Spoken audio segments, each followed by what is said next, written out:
Did y'all hear about the woman that went to Egypt and was SA'd by over 200 men with flagpoles, sticks, and any other object they can find? Yes, her name was Lara Logan. So Lara Logan and her camera crew went to go visit Egypt because they were trying to cover a story. Lara was a journalist for CBS, so she was traveling to Egypt literally just to get media coverage. In Egypt, the president had resigned, so everyone was celebrating their freedom. It was an enjoyable time. Lara and her crew arrived to Egypt. They all were a part of the crowd with everybody celebrating.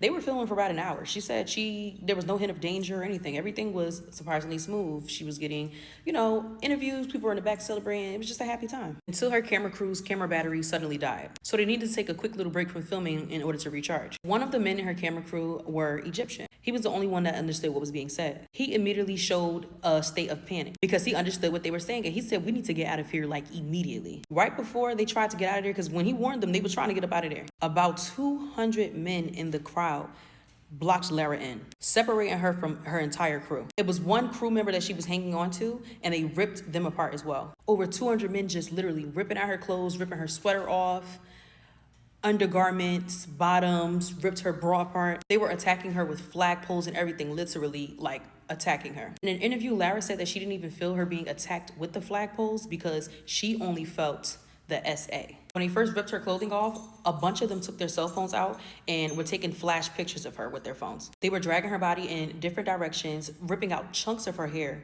200 different men just taking turns using their hands to SA her.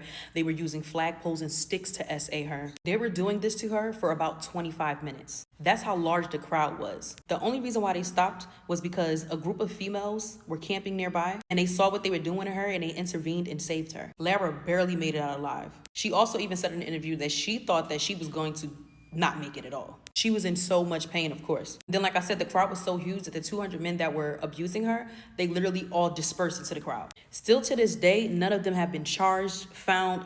Nobody even knows who they are. Lara was hospitalized, and thank goodness she is still here with us to this day. She's also still a journalist/reporter, but of course that was a very traumatizing experience. And she said she wasn't made aware until after the fact she started doing her research that a lot of Egyptian men think it is okay to SA and harass women. They even go as far as blaming the women that they harass. It's very much normalized out there, very common out there. But like I said, I'm glad that she's still here with us today, and I know that it is going to take a lot to help her heal.